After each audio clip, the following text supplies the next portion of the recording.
The most frustrating part about coding, hands down, is trying to find and fix bugs in your code. This is why learning how to debug properly is an incredibly important skill that most developers completely skip over. And it doesn't matter what skill level you're currently at, learning how to properly debug using advanced techniques is incredibly important.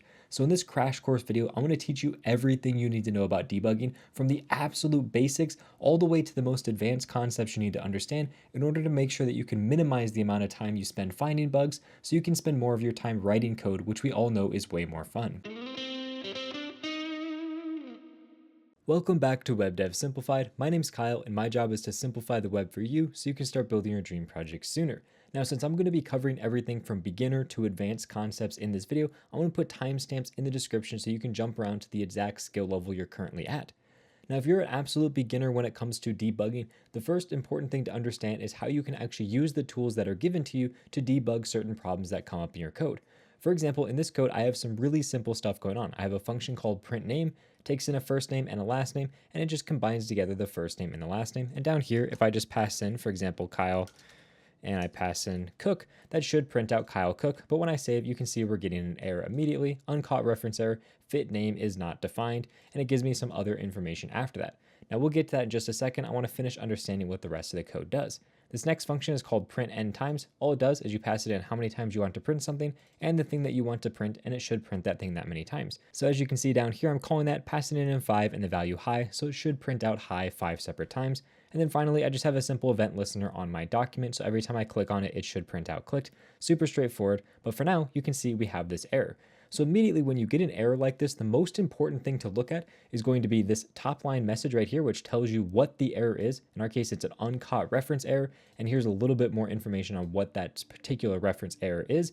And then the next most important thing to look at is going to be this section right here, which tells you exactly in your code where this happened. So in our case, it's saying this happened in our script.js file on line 2. So if we go into this file and we go down to line 2, you can see this is where the error is occurring.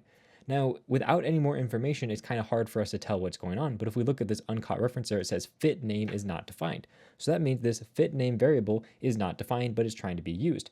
In this particular case, all I did is I misspelled first name as fit name. So if I were to actually fix this by properly spelling first name and I give it a save, you can see immediately that fixes that particular error that we had.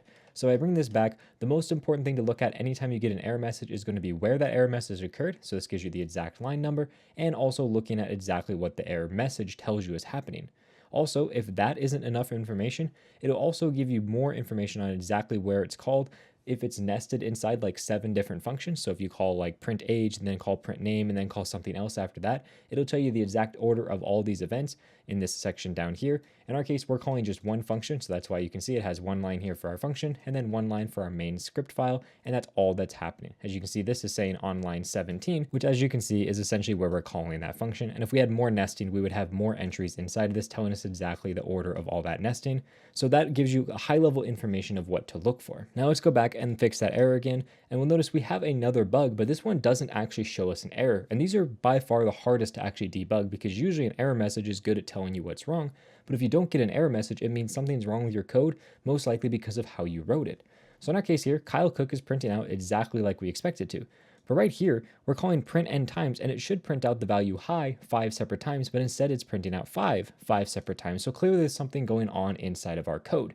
Now, in our particular case, it's really easy to read this function because it's only 3 lines and figure out what the problem is. In our case, you can see here that I'm console logging n instead of console logging our value. If I were to swap this out with value and I give it a save, you can now see it prints out high 5 times instead of n 5 times. So this one was pretty easy to figure out just by looking at exactly what's going on. But a lot of times your functions are going to be more complicated. Maybe you have 100 lines of code you're trying to read through with a bunch of different if statements and variables being created, concatenated, changed, and so on. So it's hard to keep track of exactly what the particular value of all your different variable is throughout the entire essentially function that's running. So instead what you can do is you can put in console log statements to try to figure out what's going on inside your code. So for example, let's bring this back to the broken code that we had before. And what I could do is I could say, you know what? For some reason it's printing out 5. I wonder if my value is proper. So I could say console.log and I could say value and I could print out my value. So now, hopefully, I can see if my value is being passed in properly. As you can see here, my value is high, so at least I know that is working. And this is going to be the most basic way of debugging a problem. We're going to get to more advanced versions later in the video. So you can see, okay, my value is obviously correct, so now I'm going to move on into my function to make sure that that is working properly. So I can come inside of here to see, okay, is my value high here? As you can see, it's printing out high every single time, so my value is still high. And at that point, I'm most likely going to realize, oh, I just forgot to change n to value, so that's where my problem is. I'm going to change this to value, and boom, there's my problem. Nothing else to worry about, rather straightforward. So if you have a relatively simple bug or maybe a simpler function that you're having a hard time debugging just by reading it and looking at it, throwing in a couple console log statements or other type of console statements in there to try to figure out exactly what's going on with your different variables is really important. This is also great if you have a lot of if statements, for example, that are doing certain logic inside of them. It's really great to put a console log inside of these because you can see, okay, did I hit this? A lot of times I'll just put console log here. And if I see that in my log, okay, I know that my code has made it to this point. And then what I do is I take that console log and I move it down a little bit further in my code. And I say, okay, am I getting to this point in my code? And I save and I say, okay, it's printing out here. So I'm getting to this point. So I'll maybe move it down a little further and be like, okay, I'm still getting to this point in my code. This is a great way to figure out how far your code is actually getting at a rather simple situation. I use this all the time when I'm doing really simple debugging. So using console log statements to figure out where your code is actually executing, as well as figuring out what the values of your variables are, is a great way to do really simple debugging. But obviously, if you get to more complicated problems, this console log system is not really the best option because it really clutters up your console and it can be difficult to actually debug more complicated problems. And that's where it comes in to start using an actual proper debugger. Now, this is something that's really cool. I'm going to show you exactly what this does. All you do is anywhere inside of your code, just type in the word debugger, just like that. You can see it turned blue because this is a JavaScript keyword. And now when I save and rerun my code, immediately, I'll expand this so it's a little bit easier to see. You can see I get this huge section on the right-hand side here. If you're inside of Chrome for the DevTools, you can see it opens up this Sources tab, and this Sources tab shows you exactly all of your JavaScript code. So this is all the JavaScript code that I've written over here on the left. You can see it's repeated on the right here. It's paused my code exactly on this debugger line, so I can see the value of every variable I have. For example, I can see the value of n, I can see the value of my value variable. I can hover over things inside of the code and it tells me the exact value of those variables. And the really nice thing is you can see right here I have these buttons that allow me to actually do different things with my code. So this very first button right here, all it does is just resume execution. It essentially unpauses my code and it'll run all the way until I reach the next debugger statement or until my program is done. So if I click this, you can see nothing at all happens. My code just runs perfectly fine and prints out everything just like it did before. Now let's rerun our code by saving to get back to this point. The next thing that I have is going to be called step over. Then we have step in and we have step out. These are kind of really important things to look at. So by using step in, it essentially allows me to step into whatever thing I'm calling. It's going to be a function usually. So if I click on step in, it's going to step in to the thing that I'm doing. So if I keep clicking step in, you can see it's constantly stepping into what I have. Right here, I'm not actually running any functions, so there's not really anything that's happening when I do step in. But if I were to move my debugger statement, I'm just going to expand this so I can show you what I'm talking about. I'm going to move it right here before I call these functions. Now, if I move over to here and I just resume my script, you can see we're now stuck at this debugger statement. If I use this step over function, what it does is it steps over this function. It does not actually step into the function. Instead, the next time it pauses is going to be my next line of code. So you can see it pauses right here for my next line of code. While if I click step into, that's going to go into the function and pause on the very first line. So you can see I click step into, and now I'm on the very first line of that function, and it's going to be executing that code. Now you can see I have quite a bit of stuff going on inside of here. I would have to click this step into function a lot of times to get all the way through this whole loop and this whole function. That's where the step out function comes in. If I click on this, it's just going to take me essentially to the very next line after that function is called. This is a really great way to be stepping into code. And as soon as you get to the point where you're like, okay, I don't care anymore about this function, click step out and it's going to bring you to the very next line directly after that function is called. Now, the final option that we have for these buttons is going to be this button just called step. And this works almost identical to the step into function, but it works slightly differently when you're dealing with asynchronous code. So let's go ahead and actually change our code slightly to show you what I'm talking about. I'm just going to go in here and I'm going to add a set timeout. There we go. This set timeout is going to last 1 second. And we'll just say console.log time. There we go. Super straightforward stuff that's going on here. I have my debugger directly above it. So if I just resume and rerun my code, you can see I'm at that debugger right there. Now, if I use the step into function, my code is actually going to wait when I'm on this set timeout. It's going to wait a full second, and then it's going to put my debugger directly inside that set timeout because it's now trying to step into that asynchronous set timeout code. So if I use step into, it's going to wait and then step into that set timeout function. Now, if I resume and refresh my code back at that breakpoint and I use the step function instead, that's going to go in the normal chronological order. So my set timeout is not done yet. So if I click this, you can see it's going to print name, click it again, and it's stepping into my print name function. Let's step out of that. Here we're on print n times, we can step over and so on. So the only difference between these two is how it works with asynchronous code. If you use step, it's going to just execute in the normal execution order, while if you use step into, your code's going to wait for that asynchronous code to finish before it jumps inside of it to look at that code. This is a fairly niche thing that you don't have to worry about too much, but it's nice to know the difference between the two. Now that's the basics of using this debugger command, but there's a lot of other stuff you can do with the Chrome debugger, and we're going to later show you how you can actually do this directly in VS Code, which is my preferred way to do more advanced debugging setups. But as you can see here on this left-hand panel, besides all these buttons that I have at the top, this last button here just disables all the breakpoints that I have. We don't really have to worry about that too much. But as you can see here, I have this breakpoint section. So for example, I can pause on any uncaught exception. This is a really powerful thing if you have certain errors in your code, but you're not really sure where they're happening. For example, if I were to spell first name incorrectly again, and I save my code, I'm going to get rid of this debugger statement and just refresh our code to exactly what we had before. Give it a quick save, and you notice since I have pause on uncaught exception checked, that means anytime I have an error in my code that I don't explicitly handle, it's going to stop my code execution right where that error is, show me what the error is, show me the line where the error occurred, the exact place where the error occurred. This is a really easy way to track down specific error messages that you have, and you can see inside this section that has the scope, that tells me all the different variables that I have. You can see I have my first name, my last name, my entire global scope here, which doesn't really matter too much, as well as all the information on the actual error that is occurring. Tons of really useful information inside of there. So I love having this checked pretty much anytime that I'm working inside a code where I have errors that are happening and I'm not really sure where they're coming from. Now there's also an additional checkbox for pause on caught exceptions. This essentially just means anytime you properly handle an error with like a try catch statement or a catch for a promise, then it's going to also pause your execution in those scenarios. I recommend generally not turning this on because it's going to give you so many false positives of errors that are properly handled by things like library code you use and so on, that it's just overwhelming with errors and stuff that's pausing that you don't actually care about and doesn't usually help you with your debugging code. But I do recommend keeping pause on uncaught exception on in many cases because it makes it easy to find where there's errors inside of your code. Now, if I just continue the execution of my code, make this a little bit larger so it's easier to see everything, you can see the next section is this call stack. Now, all the call stack is just going to show you all the functions that are currently being called in the order that they are called in.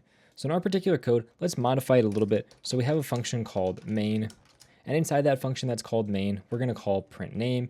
And maybe inside of here, we're also going to call another function. So we're going to say function test, just like that. And inside this function, we're going to call print n times. We're going to print out 2 times the text of by, sure.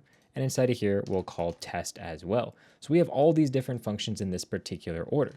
So I'm going to give that a quick save. And what I want to do is I want to load up my debugger inside my print n times. So I'm just going to come in here, debugger, just like that, give it a quick save, and now we'll move over here. Now in my particular code, I'm calling this function twice. I'm calling it once right here and once inside test. So it can be kind of hard to tell which particular scenario I've run into, where have I actually called this code. That's where the call stack comes in. You can see here, it has print n times, and then if I click the next level, it is anonymous, and it actually shows me the exact line of code where this has been called. Now the reason this is labeled as anonymous is just because it's something that's in the main portion of my file. As you can see on my actual code, it's just at the top level of my file, so it's essentially inside of an anonymous function. You'll also see this anytime you use functions that don't have names, so most of the time you're going to see those with arrow functions. Now, if we continue our execution to the next time that print n times is going to be called, you'll see that our script actually finished. That's because I should make sure that I call main. That way it actually works. So now here we're on our first time we called it. If I click next, you can now see that it's throwing an error on first name. So let me fix that first. There we go. So now I can continue the execution. we're inside of the print name the first time. Now we're inside print name the second time, or print n times, sorry. And you can see here our call stack is much larger. We have our print n times function. We have our test function. So if I bring this down a little bit and click, you can see we're inside that test function right here. If I click on main, you can see that this is where we called it inside of our main function. And if I click anonymous, you can see that that's where we called our main function. So being able to go through the call stack level by level is really great, because not only can you tell where you've actually called this function, but also it'll tell you the exact scoping of all your different variables at each level of the call stack. So inside my test function, this is all the different scope that I have. Inside main, you can see I have a separate level of scope. Inside my anonymous, another level of scope, and inside print n times, another level of scope. It tells me exactly what each of the different variables are inside of every single section, which is really nice. Now, if we can continue on from here, the next thing I'm going to be talking about are breakpoints. As you can see, every single one of these categories is breakpoints. The most simple form of breakpoint actually falls under this breakpoints category, and that's because anywhere in your code you can add a breakpoint. And to do that inside of the Chrome debugger, all you do is just click on the line number. What that's going to do is add a breakpoint. So let's say I want to add a breakpoint right here on line number 9. You can see in this breakpoint section, it's telling me the exact script file where this is, what the line is, and what the code is. And now I can even remove this debugger statement completely, give this a save, and I can move around exactly where my breakpoint's going to be, so it's on that for statement. And you can see essentially when I run my code, it's going to stop right where I specified this particular breakpoint. So again, if I save my code, you can see it stopping right there. So this is a really easy way to actually be able to put a breakpoint directly in your code and stop where you want to without adding the debugger statement into your source code. This is really great if you have code you can't easily change. For example, you're on a production version of your site and you want to test a particular problem, why it's happening, you want to debug it. Adding in these different breakpoints is a really great way to do that. Another nice thing about breakpoints is you can really easily disable them, or you can completely remove them by clicking on the line number again. Now let's just let our code finish out, and we'll talk about this xhr/fetch breakpoints. Essentially, this works anytime that you have a fetch request inside your code that's fetching out to another URL. For example, anytime I have example.com inside of a URL, it's going to break inside of that fetch statement for me. This is a great way to be able to say, hey, you know what? I know I'm fetching a particular URL. I don't know where the code is for that fetch statement, but I want to add a breakpoint so that anytime I make a fetch statement to example.com, it's going to put a breakpoint directly inside that fetch statement. It's a really handy way to do that. For now, we're just going to remove that because we don't have any fetch statements. Another thing you can see here, I'm going to skip a little bit down, is the event listener breakpoints. As you can see, I can go through and I can do any particular event that I want. I can actually make sure I do exactly what I want. For example, in my mouse, I can say anytime I have a click event listener, I want to actually pause inside that click event listener whenever I do the click. So if I open up my Google Chrome and I just click inside of here, immediately in my debugger, you can see it's gone inside of that document.add event listener. This is my click event listener, and it stopped on the very first line. And that's how these event listener breakpoints work. You can essentially say anytime a particular event occurs, I want to break inside the exact code that's listening for that event, which is a great way to be like, you know what, I think something's happening on mouse click, but I don't know which particular event it is or where the event is in my code. I can just come in here and say, you know what, every single click event in my code, it's going to throw a breakpoint directly into them for me automatically. Now we can close out of that, let our code continue on, and we can look at this DOM breakpoints section. This DOM breakpoints is actually something you set inside the Elements tab here. So for example, inside of my body, I could right click this and I can come to the section for adding a breakpoint where it says break on, and there's 3 options. There's going to be node removal, so essentially when this thing is removed, attribute modification. For example, if I change the class name, if I change other things like the title element, or I change the actual attribute for like a data set property. And then finally, we have subtree modification. That means we added children, modified the children, removed children, essentially changed anything inside the element. So we can actually do a breakpoint on these different things, which is great to say, you know what, I want to do something whenever this particular element is removed. And now anywhere in my code, as soon as this element is removed, it's going to pause me on the exact line of code that removed that element. Or if I wanted to have a breakpoint that's happening anytime things are modified, it's going to pause directly anytime I try to modify this body. So we can actually see that really easily. I can come into my code, document.body.classlist.add, and I'm just going to add the class of hi. Super straightforward and simple. And since we have inside of here that we're breaking on that attribute modification and the subtree modification, we actually can make this a little bit easier by just appending a child. So we can just say, we'll just append the text hi to the very end here inside of our body. You can see that's being appended right there. And to make sure that we're able to link this up properly, let's just move that inside of our click event listener. So inside of our click event listener, we're going to appending directly into our body element.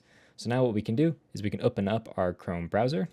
and I can just click inside of here, and you can see immediately my code has paused and gone to the exact line where I changed my body. And you can see paused on subtree modification for me appending something into that body element. This is a really cool thing that I absolutely love about debugging inside of Chrome or Firefox or any other debugger, is it makes it really easy to check when things are changing inside of the DOM. So let's just let that code finish out. And as you can see here, all of our different DOM breakpoints are being listed. The next thing we have is going to be global listeners. We don't really have to worry too much about what these global listeners are, but these are essentially listeners that are set up on the window object or other global objects. I can actually see this a little bit more in action if I just come in here and I add an event listener on my window. So we'll just add a resize event listener, for example.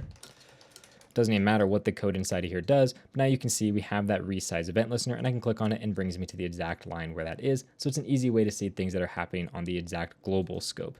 Then finally, we have this CSP violation breakpoints. Now this one is a little bit interesting. It stands for Content Security Policy. And essentially, if you have a content security policy set up for your site, this is going to be able to detect the errors that are being thrown, and you can actually break on those particular errors inside of your code to see exactly what lines they are.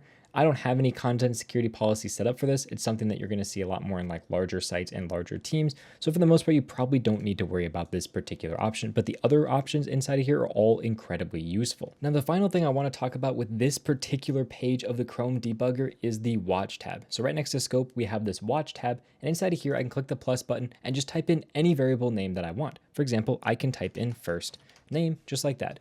And now what's going to happen, I'll just move my camera out of the way real quick.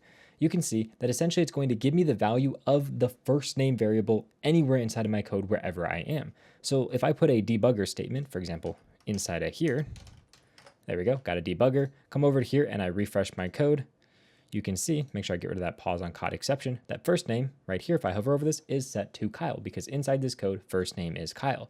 Now this watch section, I don't use super often, but it's really useful if you want to kind of track a variable through an entire set of code. Like maybe you have a really large function and you have one variable that's changing a lot. This is a great way to write out what that variable is.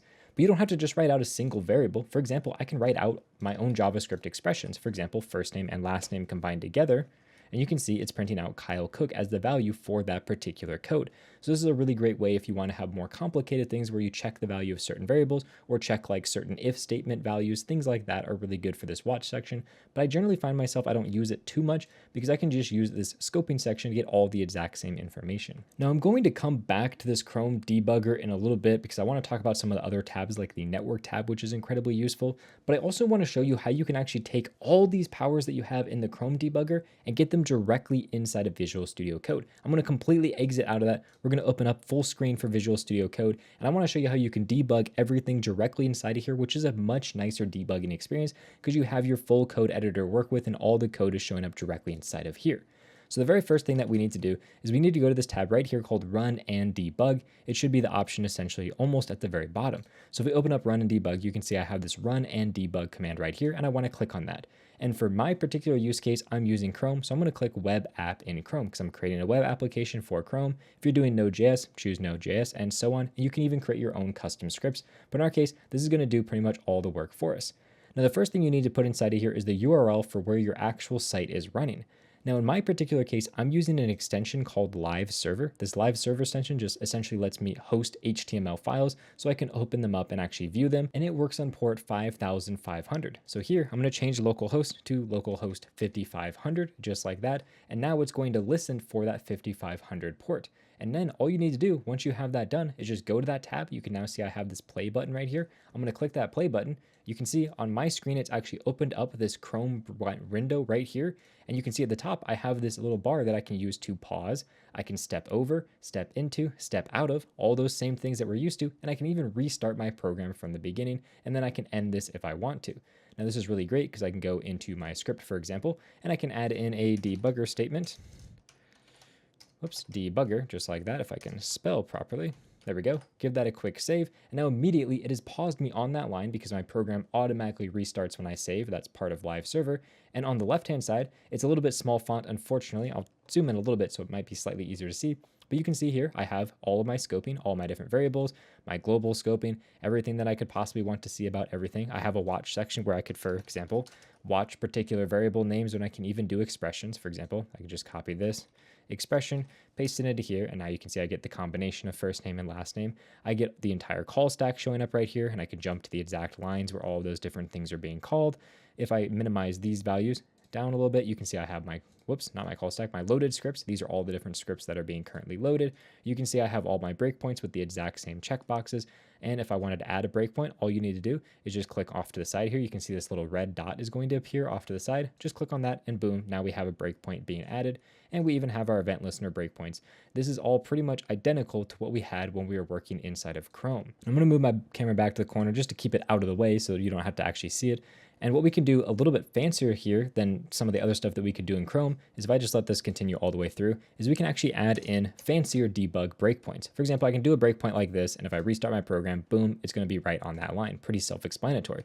But I can also put in slightly more customized breakpoints. For example, if I right-click on this, you can see I add a normal breakpoint, I can add a conditional breakpoint, a log point, which essentially just logs something out in my console, and then I have a triggered breakpoint, which does something based on when other breakpoints happen. So for example, let me add in a conditional breakpoint, and I can just say when I is equal to 2. So now this breakpoint is only going to occur when I is equal to the value of 2. And if I restart my program and I check the value of I at this breakpoint, you can see it is 2. And if I click to go to the next one, there is no next one because I'm only calling this function one particular time. And actually, I am calling this function twice. You can see I'm calling print name with 5, print name with 2. But when I call it with 2, I never actually reaches the value of 2. It only reaches the value of 0 and 1 and never gets to the value of 2, which is why this breakpoint is never hit a second time. Now you will notice one downside that it appears at first is that I can't see what my console output is. But if I open up this section here that has your terminal, you can go to the debug console and boom, I get the exact same console output that I get inside of Chrome, but since I'm using my debugger in VSCode, I have that exact same information. I can jump to the line numbers of where all this stuff is occurring, so I get the exact same output that I would get inside of Chrome, but now I'm getting it directly inside of VSCode, which is really great for debugging. Now I'm going to minimize that just so it's not taking up a bunch of screen space, and I want to show you what that log point looks like. If I just come in here, I can just say that I want to log the value of I, for example, and now it's going to log me the value of I every single time this runs. So if I do a refresh and I just expand past this,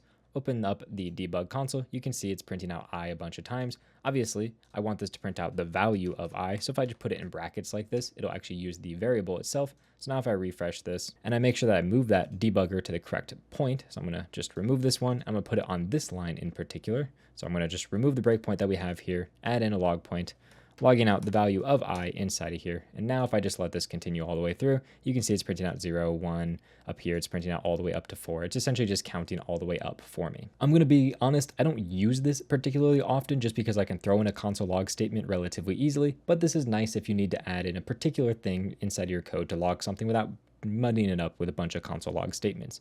So now I want to talk about this triggered breakpoint section. So again, I'm going to minimize this. So what I'm going to do real quick inside of my code to demo this is I'm going to add an if statement. If n is greater than 3, then I just want to console log big. Doesn't really matter what I'm doing here. I'm going to add a breakpoint on that line. Now you notice this breakpoint's hollowed out. Essentially it's saying that this is unverified. My file has been modified. I need to restart my debugging session. So if I just save this and I make sure I restart, it'll make sure that that actual debug statement works properly. Now here I'm going to add a triggered breakpoint. I'm going to say I want to wait for a particular breakpoint. I want to wait for the breakpoint on this particular line, script line 8. And I'm going to click OK. So now this line of code will wait for this particular breakpoint to be hit before it actually runs this breakpoint here. So if I restart, you can see this breakpoint has been hit, which means I'm also hitting my breakpoint here. All of that is working perfectly fine. Now I'm going to remove both of these breakpoints just so I can get my code back to a state that I had before. And now what I'm going to do is I'm going to change this to be greater than 30. This is never going to get hit. So I'm going to add this breakpoint in. I'm going to add a conditional, or not conditional, I'm sorry. I'm going to add a wait for a breakpoint here for that particular line. Click OK. And now if I restart my code, you'll notice that I'm never hitting this breakpoint. And that's because I never have an n greater than 30, which means this breakpoint never actually executes. And since this breakpoint never executes, it never executes this breakpoint down here. Now this is a rather niche thing that you may want to use, but it's really nice where if you have an if statement, then you only want to check for certain things happening if that if statement evaluates to true or if certain code runs. This is a great way to make sure you stop your execution of your program only if certain prerequisites are met inside of your code. This is essentially also how those triggered breakpoints work. If we were to edit this and do a hit count, for example, like only do this when I've hit this a certain amount of times. So like, for example, 2, I have to hit this breakpoint twice before it actually finishes, or based on when a certain expression evaluates to true, we kind of already looked at that as well. So these are really great ways to only breakpoint on certain particular situations. Now, pretty much the only thing that you may notice that is slightly different inside VS Code versus Chrome was I can't add a debugger statement on fetch statements, but that's actually something I can do. There's just no UI for it. So if I hit Control-Shift-P and I search for fetch, you can see I have edit, add, and remove for a fetch breakpoint. If I click on that, I can type in a URL, and any URL that I fetch that is contained inside of here, for example, if I did example.com, and I hit enter, that's going to essentially set up a particular fetch breakpoint for any time I fetch example.com. So you have all that functionality that's built into Chrome directly built into VS Code. And this is my preferred way to debug, especially on larger projects. Now, the final thing that I want to talk about is going to be a few more tabs inside of Chrome. So let's just open up that Chrome debugger that we had before. There we go, got that open. I'm just gonna remove all these different breakpoints. I don't actually need all these breakpoints, so let's just make sure we get rid of all of these.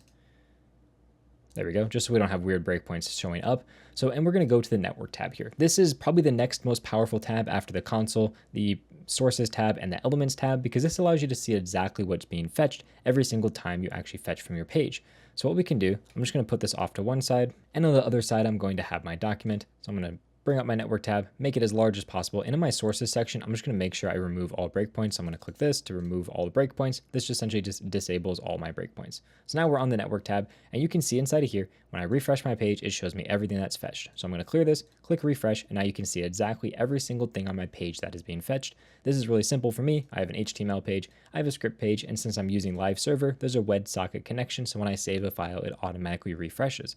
Also, you can see here, I get this like waterfall that shows me exactly what's going on, how long every single request takes, and so on. I get all the different headers, response timings, previews, and so on, which is really important to debug exactly what's happening for certain things. Now, it can be hard to narrow down exactly what you need because large sites are going to be downloading hundreds and hundreds of different files, which is why you can come in here and do only fetch request, for example, or only things that are documents. Maybe you only want to check things that are CSS, JS, fonts, images, so on, media. You know, you can pretty much click around here to get exactly what you want to be narrowing down your search to.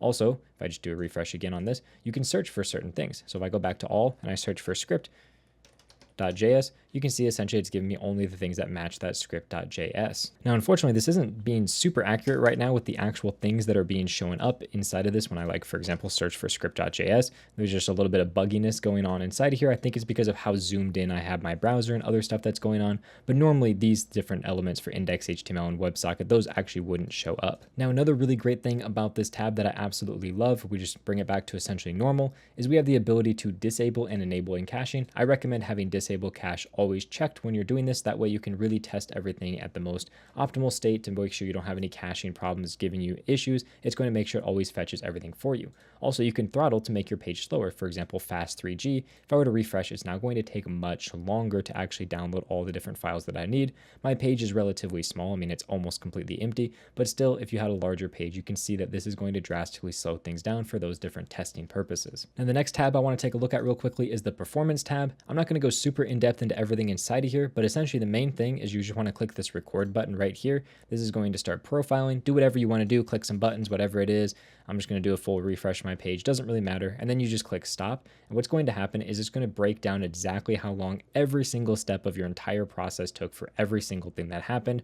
So this is a great way for you to be like, okay, what are the different things that are slowing me down? For example, scripting was by far the slowest thing in my application. Obviously, in my particular application, there's almost nothing going on. So that's why there's pretty much no values showing up inside of here. But if you had a more complicated application, you can look at, okay, how long is certain things like the DOM content loaded event happening? How long does it take for on load? How long does each frame take to load? Like, how long is every single function inside of my thing taking? It gives you a bunch of different information. I get like a call tree and so on. It's really, really useful. For the most part though, I don't mess with this page too much unless I have particular performance issues and I'm having a hard time figuring out exactly where they are. This can give you some clues to look into the right places. Now, the next few tabs I want to talk about, this application tab. This one's really useful for figuring out what values values you have in local storage, for example, maybe things inside of session storage and inside of your cookies. It's a great way to kind of debug that information. Even IndexedDB, you can look at all that stuff. You can change things, delete things. For example, I could add a new value inside of here if I wanted to. It really doesn't matter. It's really great to be able to just kind of go in and figure out, okay, what's happening inside of all this information. The final thing I want to kind of talk about is this Lighthouse tab. This is a really great tab for just being able to check different performance categories. So I can like toggle on performance, best practice SEO, whatever I want to toggle, click analyze page load, and that's going to go through. It's going to load up my page and a bunch of different things. And it's going to tell me, hey, what were the slowest things to load? What are things that are within acceptable parameters? Where are some accessibility things that I could fix, and so on. It's just going to give me a bunch of information on different things that I could fix inside of my site. Now it takes a little while to run, and for my particular site, we're pretty much going to get no useful information just because my site is completely blank and has nothing on it. But if you have a larger site, it's going to really help you with seeing what the different problems inside of your site are. And this is a really great way. So for example, if you have like a lot of images that are taking a long time to load, it's going to let you know about that and other things. For example, on my page, you can see this page doesn't have anything on it. It literally says right here, there's nothing on your page. So obviously there's nothing to actually talk about. But if your page had more information, it would give you a score between 0 and 100, telling you how good you were at these things. And then it's going to give you a bunch of different warnings and errors down here for the exact things that you're missing inside of it that you can fix. And that is literally everything you need to know about debugging. If you enjoyed this video, I highly recommend checking out my JavaScript Simplified course because I take complicated JavaScript concepts like this and simplify them down into ways that are really easy to understand no matter what skill level you're at. So if you want to really master JavaScript and be able to build projects on your own, I highly recommend checking out that course. I'll link it down in the description for you. With that said, thank you very much for watching and have a good day.